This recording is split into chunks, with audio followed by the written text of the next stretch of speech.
Hi, I am Poonam. आज मैं आपको जिस मूवी की कहानी बताने जा रही हूँ उसकी IMDb रेटिंग है 9.2 और ये मूवी अभी तक IMDb रेटिंग में सबसे ऊपर है। इस मूवी का नाम है द शोशांक रिडेम्पशन। कहानी शुरू होती है। ये कहानी है एंडी ड्यूफ्रेन की। ये बहुत बड़े बैंक के वाइस प्रेसिडेंट होते हैं। मिस्टर ड्यूफ्रेन ने बहुत कम उम्र में ही बहुत तरक्की हासिल कर ली होती है, लेकिन इसके ऊपर इसकी वाइफ और उसके लवर का मर्डर का केस होता है और इसके खिलाफ वो सारे सबूत होते हैं जो जज मिस्टर ड्यूफ्रेन को उम्र कैद की सजा सुनाते हैं। मिस्टर ड्यूफ्रेन को अब एक जेल में लाया जाता है। वो जेल बहुत खास है और इस जेल में ऐसे भी कैदी हैं जो बचपन में आए थे, जिनको 30 साल 40 साल हो गए हैं और पूरी जिंदगी भी हो गई। इस जेल का नाम है शोशांक। इस कहानी में 3 कैरेक्टर होते हैं। एंडी ड्यूफ्रेन जो कि एक बैंकर थे, एलाइज जिसको जेल में लगभग 20 साल हो गए हैं और मिस्टर नॉर्टन जो जेल का वार्डन है, यानी कि इस जेल का हेड। जो भी कैदी जेल में आते हैं उनको वार्डन के रूल्स बताए जाते हैं और जो भी इनके रूल्स का पालन नहीं करता है उसको मार मार के अधमरा कर दिया जाता है या फिर वो मर ही जाता है। एंडी ड्यूफ्रेन जेल में किसी से बात नहीं करते, वो हमेशा शांत रहते हैं। फिर कुछ दिन बाद वो अली से बात करता है क्योंकि अली बाहर से सामान मंगाता है, यानी कि किसी को बाहर से कुछ सामान मंगाने की जरूरत होती है तो अली उसको अरेंज कर देता है। फिर मिस्टर ड्यूफ्रेन अली से एक पत्थर वाली हथौड़ी लाने के लिए बोलता है तो अली बोलता है वो तुम्हें क्यों चाहिए? तो एंडी बोलता है तुम्हें क्या फर्क पड़ता है उससे? फिर अली बोलता है टूथब्रश मांगते तो फर्क नहीं पड़ता एंडी ड्यूफ्रेन, क्योंकि उससे नुकसान नहीं किया जा सकता। तुम्हें हथौड़ी मंगानी है, किसी का सर फोड़ना है क्या? तो एंडी बोलता है मेरा यहाँ पर कोई दुश्मन नहीं है। तो अली उसे बोलता है बहुत जल्दी बन जाएंगे और उसे वो 3 आदमी दिखाता है और वो बताता है उन तीनों की नजर है तुम पर। एंडी बोलता है कि उन्हें मैं बता दूं कि मैं गे नहीं हूँ। तो अली बोलता है इससे उन्हें कोई फर्क नहीं पड़ता है, वो सिर्फ जोर जबरदस्ती करना जानते हैं। अली बोलता है तुम उस हथौड़ी से जेल में सुरंग तो बनाना नहीं चाहते? तो एंडी हंसता है, फिर बोलता है जब वो हथौड़ी आए तो तुम खुद समझ जाओगे, क्योंकि हथौड़ी का साइज बहुत छोटा होता है और जेल में ये सब लाना बहुत मुश्किल होता है। लेकिन अली ये सब मंगा देता है और वो ये कहता है जितने की हथौड़ी होगी उससे $10 ज्यादा लूंगा। अली फिर ये कहता है तुम अपने पैसे बर्बाद कर रहे हो, क्योंकि यहाँ जेल में चेकिंग भी होती है और वो हथौड़ी पकड़ी गई तो समझ लो तुम गए। एंडी बोलता है मुझे पत्थर तराशना अच्छा लगता है, ये काम मैं पहले करता था और अब दोबारा करना चाहता हूँ, इसलिए हथौड़ी मंगा रहा हूँ। अब अली जेल में उसके लिए हथौड़ी मंगवा देता है और जेल में अली को रेड के नाम से जाना जाता है। रेड जब हथौड़ी को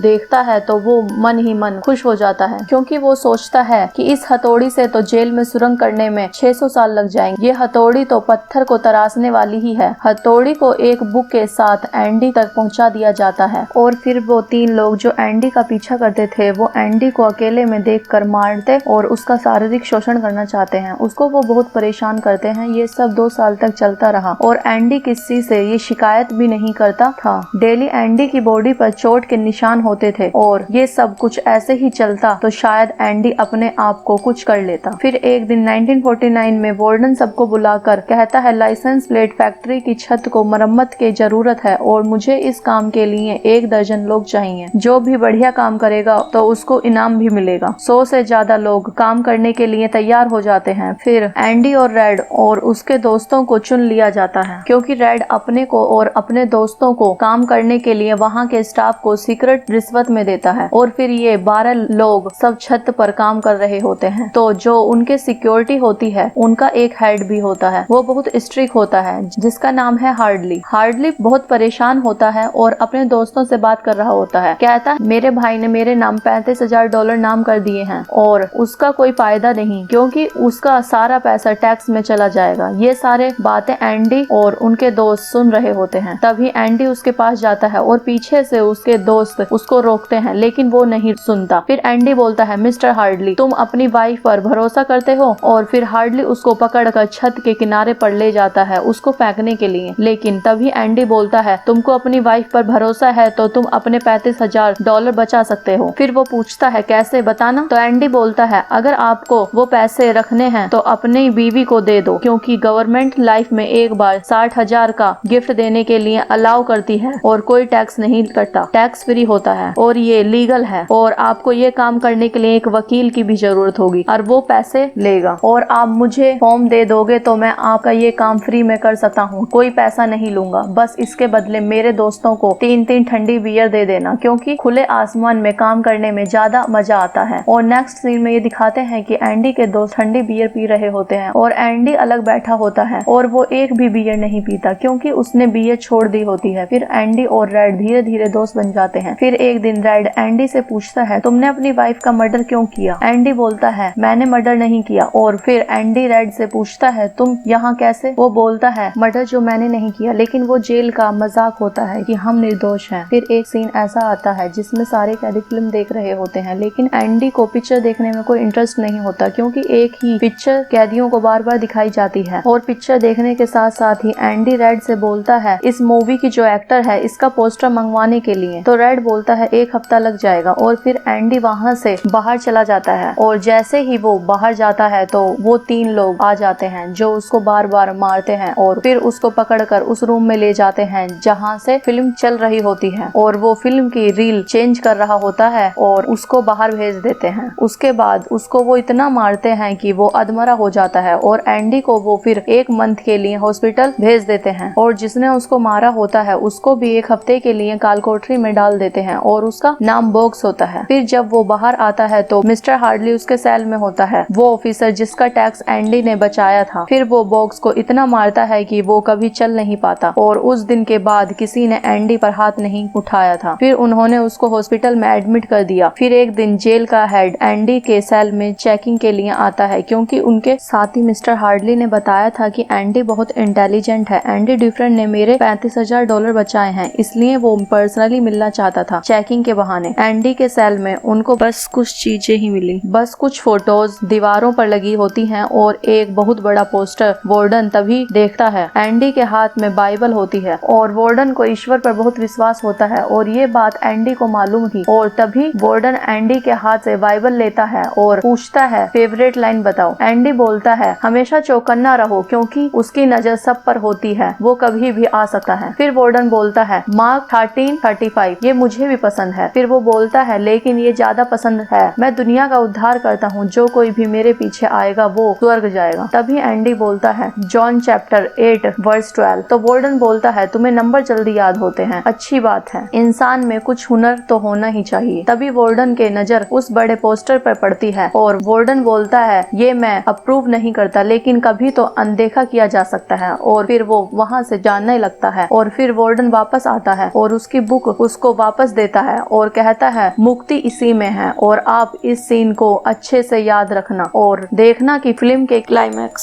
से किस तरह जुड़ी हुई है। और फिर सब वहाँ से चले जाते हैं। फिर कुछ देर बाद वार्डन एंडी को अपने ऑफिस में बुलाता है और पूछता है, क्या तुम्हें लॉन्ड्री का काम अच्छा लगता है? एंडी बोलता है, नहीं, कुछ खास नहीं। वार्डन फिर उसको लाइब्रेरी का काम देता है, क्योंकि लाइब्रेरी एक बूढ़े आदमी संभाल रहे होते हैं जिनका नाम ब्रॉक्स होता है, और एंडी को ब्रॉक्स का असिस्टेंट बना दिया जाता है। फिर एंडी हर साल बहुत सारे लोग ऑफिसर्स अपना ITR टैक्स भरवाने के लिए आते हैं, और हर साल उसका काम बढ़ता ही जाता है। और फिर कुछ टाइम बाद इनकम टैक्स के टाइम पर उसको एक हेल्पर भी देना पड़ा, और एंडी का हेल्पर रेड बना। तभी फिर एंडी लाइब्रेरी के लिए और बुक्स मंगवाना चाहता था, और उसने फिर वार्डन से बात की लाइब्रेरी फंड और बुक्स के लिए। वार्डन बोलता है, मैं इस बारे में तुम्हारी कोई मदद नहीं कर सकता, और एंडी फिर गवर्नमेंट को लेटर लिखने के लिए बोलता है। तो वार्डन बोलता है, इससे तुम्हें कोई खुशी मिलती है तो तुम लिखो, मैं इसे पोस्ट करवा दूंगा, लेकिन इसका कोई फायदा नहीं है। और एंडी हर हफ्ते लेटर लिखा, और ये सिलसिला कई महीनों तक चलता रहा। तभी एक सीन ऐसा आता है, मिस्टर ब्रॉक्स एक अपने साथी के गर्दन पर चाकू रख देते हैं और उसे मारना चाहते हैं, क्योंकि सरकार ने ब्रॉक्स की बाकी की सजा माफ कर दी, और ब्रॉक्स को जेल में 50 साल हो चुके होते हैं, और जेल में ब्रॉक्स के सब बहुत इज्जत करते हैं, और जेल की जिंदगी और बाहर की जिंदगी में बहुत अंतर हो चुका है। और अब ब्रॉक्स जेल से नहीं जाना चाहता, और ये सोचता है कि किसी का मैं खून कर दूंगा तो मुझे यहाँ से नहीं जाने दिया जाएगा, और मैं यहीं रुक जाऊंगा। तभी फिर ब्रॉक्स उसको मारने ही वाले होते हैं, तो वहाँ पर रेड और एंडी और उनके दोस्त आ जाते हैं। तभी वो सब ब्रॉक्स को समझाते हैं, और ब्रॉक्स मान जाता है, और मिस्टर ब्रॉक्स अपने जगह ठीक होते हैं, क्योंकि ब्रॉक्स बहुत बूढ़े हो चुके हैं और वो बाहर की दुनिया में नहीं रह सके, तो वो फिर आत्महत्या कर लेते हैं। तभी दूसरे सीन में दिखाया जाता है कि एंडी के लगातार सरकार को लेटर लिखने से वो परेशान हो जाते हैं, और सरकार फिर कुछ बुक्स और $200 देती है, और फिर कहती है कि अब हमने अपना काम कर दिया है, अब तुम हमको लेटर लिखना बंद करो। अब एंडी उस गंदी सी लाइब्रेरी को वहाँ के सबसे अच्छी लाइब्रेरी बना देता है। पहले वहाँ कोई पढ़ने नहीं आता था, लेकिन अब बहुत सारे लोग बुक्स पढ़ने और म्यूजिक सुनने आते हैं। फिर एंडी ने एक ही बजाय 2 लेटर लिखने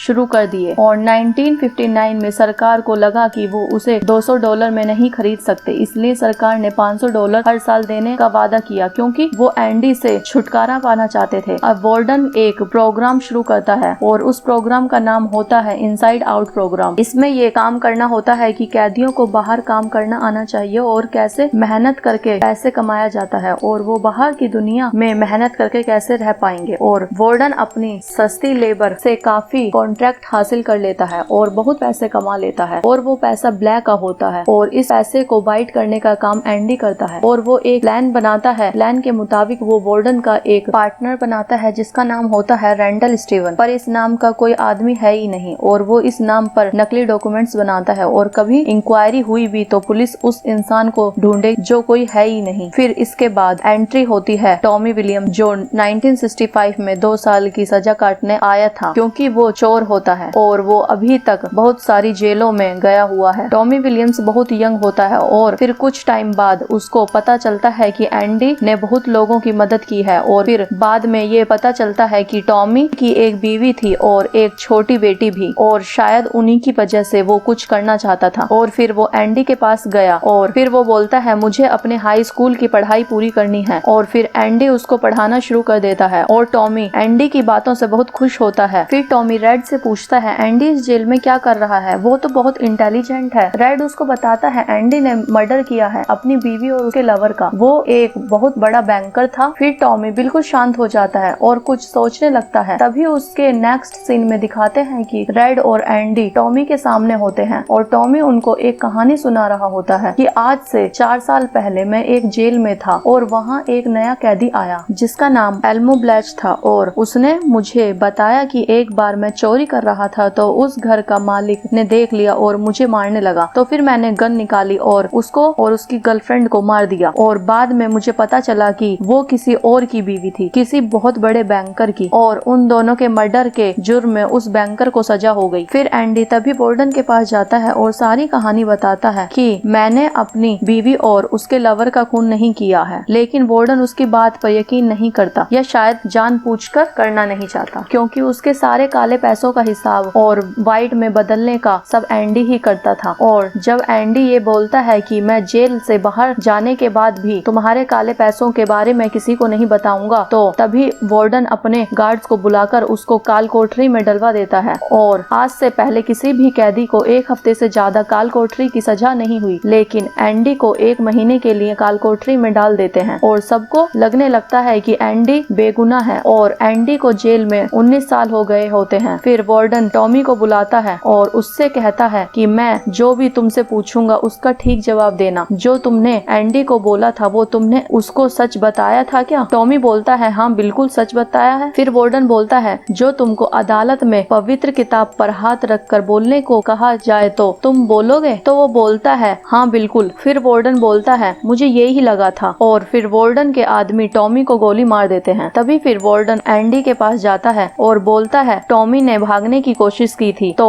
हार्डली को गोली मारनी पड़ी, लेकिन एंडी को मालूम होता है कि वार्डन झूठ बोल रहा है और इसी ने टॉमी को जानबूझकर मारा है। फिर एंडी बोलता है जाओ अपना काम किसी और से करवा लो। वार्डन बोलता है काम तो तुमको ही करना होगा, नहीं तो तुम्हारा इस जेल में जीना हराम कर दूंगा। और फिर वार्डन एंडी को 1 महीने के लिए और काल कोठरी में डाल देता है। फिर उसके बाद ये दिखाते हैं कि एंडी बाहर बैठा होता है और बहुत उदास होता है और फिर रेड उसके पास जाता है और एंडी रेड से पूछता है कि तुम कभी यहाँ से निकल पाओगे? तो रेड बोलता है हाँ, लेकिन जब बहुत बूढ़ा हो चुका होऊंगा और मेरे दिमाग ने काम करना बंद कर दिया होगा तब शायद। एंडी फिर बोलता है और तुम्हें पता है मैं कहाँ जाऊंगा? ज़ेवातेनोर मैक्सिको में है, समुद्र के किनारे एक छोटी सी जगह है और वहाँ जाके इंसान खो जाता है और फिर मैं एक छोटा सा होटल खोलूंगा ठीक बीच पर और कुछ पुरानी बोट्स की मरम्मत करूंगा और दोस्तों के साथ निकल जाऊंगा मछली मारने, लेकिन मुझे वहाँ पर एक जुगाड़ू आदमी की जरूरत पड़ेगी। फिर रेड बोलता है लेकिन मुझे नहीं लगता कि मैं बाहर जी पाऊंगा ब्रोक्स की तरह। और फिर रेड बोलता है मैक्सिको बहुत दूर है, तुम्हें ये सच नहीं भूलना चाहिए। फिर वो कहता है ये सच है, लेकिन मेरे पास फिर एक ही चेहरा है, या तो घुट घुट के जियो या फिर मर जाओ। फिर एंडी वहाँ से जाने लगता है और रेड से बोलता है कभी तुम यहाँ से बाहर गए तो मेरा एक काम करोगे? रेड बोलता है हाँ बिल्कुल जरूर बताओ। तो एंडी बोलता है एक बक्सटन का मैदान है जो बहुत खास है और वहाँ पर एक बड़ी दीवार भी है और उत्तर की साइड एक बहुत बड़ा पेड़ है, तो तुम वहाँ जरूर जाना। उस दीवार में एक काला पत्थर होगा और जो उसके नीचे गढ़ा होगा उसे अपने पास रख लेना। तो रेड पूछता है क्या है वहाँ? तो एंडी बोलता है उसके लिए तुम्हें वहीं जाना होगा और वो रेड को नहीं बताता और फिर ये कहकर वहाँ से एंडी चला जाता है। और जब सब खाना खा रहे होते हैं तो रेड बोलता है मुझे एंडी की फिक्र हो रही है, उस पर नजर रखनी होगी। तो उसमें से एक बोलता है दिन में तो ठीक है लेकिन रात को वो अकेला होता है, फिर हम क्या करेंगे? तभी एक बोलता है आज एंडी ने मुझसे एक बहुत बड़ी रस्सी मांगी थी 6 फुट लंबी और मैंने उसको दे दी। तो वो सब बोलते हैं ये तुमने क्या किया? उन्हें ऐसा लगता है कि आज रात को एंडी फांसी लगा लेगा। फिर दूसरी तरफ एंडी वार्डन का काम कर रहा होता है और काम खत्म करने के बाद एंडी अकाउंट्स के जरूरी पेपर्स एक खास लॉकर में रखता है। फिर वार्डन बोलता है मेरे कपड़े लॉन्ड्री में ले जाना और मेरे जूते आईने की तरह चमकने चाहिए और ये कहकर वार्डन वहाँ से चला जाता है। फिर रात को सब अपने सेल में होते हैं और आज रेड बहुत परेशान होता है क्योंकि रेड को लगता है आज एंडी आत्महत्या कर लेगा। फिर सुबह होते ही सबके सेल के गेट खुल जाते हैं और सब बाहर आ जाते हैं। फिर रेड एंडी की गेट की तरफ देखता है और वो बाहर नहीं आता। तभी एक गार्ड बोलता है सर सेल 245 का कैदी बाहर नहीं आया है। फिर तभी उसका सीनियर दूर से चिल्लाता है और बोलता है मिस्टर ड्यूफ्रेन बाहर आओ नहीं तो तुम जानते हो कि मैं तुम्हारा क्या करूंगा। और फिर वो एंडी के सेल की तरफ जाता है और वो देखकर हैरान हो जाता है। तभी दूसरी तरफ ये दिखाते हैं कि वार्डन शूज पहनने के लिए जूते का डिब्बा खोलता है और उसमें एंडी के जूते होते हैं और वो जूते गायब होते हैं जो एंडी को पॉलिश के लिए दिए थे। तभी सायरन बज जाता है और ये सायरन तब बजता है जब कोई कैदी भाग जाता है। तभी वार्डन एंडी के सेल में जाता है और अपने गार्ड से बोलता है मुझे एंडी आज ही चाहिए किसी भी कीमत पर। फिर रेड को एंडी के सेल में बुलाते हैं और उससे पूछते हैं कि एंडी कहाँ है? तो रेड बोलता है मुझे क्या पता। तो वार्डन गुस्से में बोलता है कि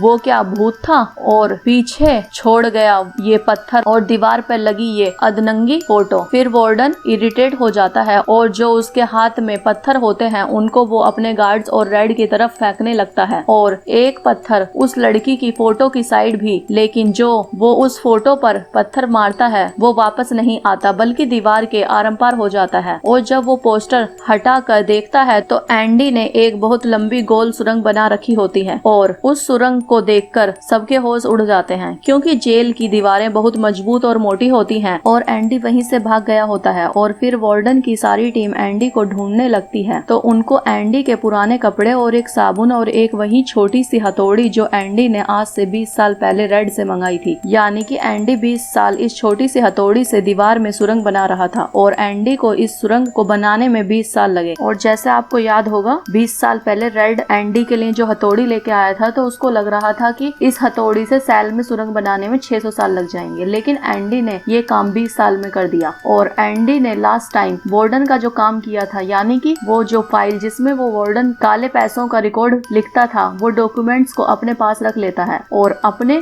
बाइबल वार्डन के लॉकर में रख देता है और ये बात वार्डन को पता नहीं होती। और उसी रात वार्डन जो अपने कपड़े आयरन करने के लिए देता है तो एंडी वो वार्डन के कपड़े अपने कपड़ों के अंदर पहन लेता है और उसके जूते पहनकर वहां से निकल जाता है और अपने सेल में जाकर बैठ जाता है। और रात को जैसे ही सारी लाइट बंद होती है तो एंडी वहां से भाग जाता है और एंडी भागने से पहले वार्डन के कपड़ों को और वो डॉक्यूमेंट्स को पॉलिथीन में रख लेता है और उस रस्सी से अपने पैर में बांध देता है और दूसरी रस्सी से वो नीचे उतर जाता है और वो सारे डॉक्यूमेंट्स पॉलिथीन में इसलिए रखता है क्योंकि उसको एक गटर से होकर गुजरना पड़ता है और वो गटर का पाइप 5 फुटबॉल लंबा ग्राउंड जितना होता है। और फिर वहां से निकलकर वो नहाता है और सुबह वार्डन के कपड़े पहनकर उन सभी बैंक में जाता है जहां पर वार्डन ने अपने पैसे जमा करवा रखे थे और वार्डन ने अपना सारा पैसा उसके नाम करा रखा था जो इस दुनिया में है ही नहीं। और इस कहानी में पहले भी बताया गया है कि ये सारा प्लान एंडी का होता है कि किसी ऐसे आदमी के नाम पर पैसा जमा करा दिया जाए ताकि इन फ्यूचर कभी इंक्वायरी भी हो या किसी को पता भी चले तो पुलिस ऐसे इंसान को ढूंढे जो इस दुनिया में है ही नहीं। और उस आदमी के सिग्नेचर जेल से एंडी ड्यूफ्रेन खुद ही करता था और उसके पास सारे डॉक्यूमेंट्स भी थे और फिर वो सारे बैंक में जाकर सारे पैसे निकाल लेता है जो उस आदमी के नाम पर जमा होते हैं। और इसके साथ साथ वार्डन के अकाउंट्स के फाइल जिसमें उसके सारे काले घोटालों का काला चिट्ठा होता है उसको वो एक प्रेस वालों को दे देता है और सुबह वार्डन के खिलाफ सारी चीजें न्यूज़पेपर पर छप जाती है। और जब वार्डन न्यूज़पेपर देखता है तो उसके बाद वार्डन अपना वही लॉकर खोलकर देखता है, उसमें वार्डन की बुक नहीं बल्कि एंडी की बाइबल होती है। और जब वार्डन बाइबल का पहला पेज खोलता है तो उसमें लिखा होता है, dear warden you are right, salvation lay within, यानी कि डियर वार्डन तुम सही थे, मुक्ति इसी में है। और ये वही बाइबल होती है जो 20 साल पहले वार्डन ने एंडी के हाथ में देखी थी और वार्डन ने बोला था मुक्ति इसी में है। और जब वो बाइबल खोलता है तो उसमें हथौड़ी के शेप का पूरा आकार बना होता है। इसका मतलब एंडी बाइबल में हथौड़ी छिपा कर रखता था और उस वक्त भी वो हथौड़ी उसी के अंदर थी जब वो किताब वार्डन के हाथ में थी। और अगर वो किताब आज से 20 साल पहले वार्डन ने खोलकर देख ली होती तो वो हथौड़ी उसे मिल जाती, तो एंडी जेल में कभी भी सुरंग नहीं बना पाता। अब पुलिस वहाँ पहुँचने ही वाली होती है तो वार्डन अपने आप को गोली मारकर सुसाइड कर लेता है। वार्डन की मौत के बाद रेड के लिए जेल में एक पोस्ट कार्ड आता है और उसमें सिर्फ एक एड्रेस ही लिखा होता है, उसके अलावा और कुछ नहीं। फिर उसके बाद ये दिखाते हैं कि रेड की बाकी की सजा माफ हो जाती है और उसे जाने दिया जाता है और रेड अब नौकरी कर रहा होता है। लेकिन रेड का बाहर की दुनिया में मन नहीं लगता है और वो बहुत उदास होता है और वो उसी जगह रहता है और जॉब करता है जहाँ बहुत टाइम पहले मिस्टर ब्रॉक्स ने की थी और ब्रॉक्स ने वहीं पर अपनी जान दे दी थी, जो जेल में पिछले 50 सालों से थे। रेड अब वापस जेल में जाना चाहता है लेकिन तभी रेड को अपना वादा याद आता है जो उसने एंडी ड्यूफ्रेन से किया था। फिर रेड उसी पार्क की तरफ जाता है और वहाँ जाकर देखता है कि एक बहुत लंबी दीवार होती है, उसमें एक काला पत्थर होता है और उसे उठाकर देखता है, उसमें नीचे एक बॉक्स होता है और उसमें एक लिफाफा होता है। और जब वो लिफाफा खोलता है तो उसमें एक चिट्ठी होती है जो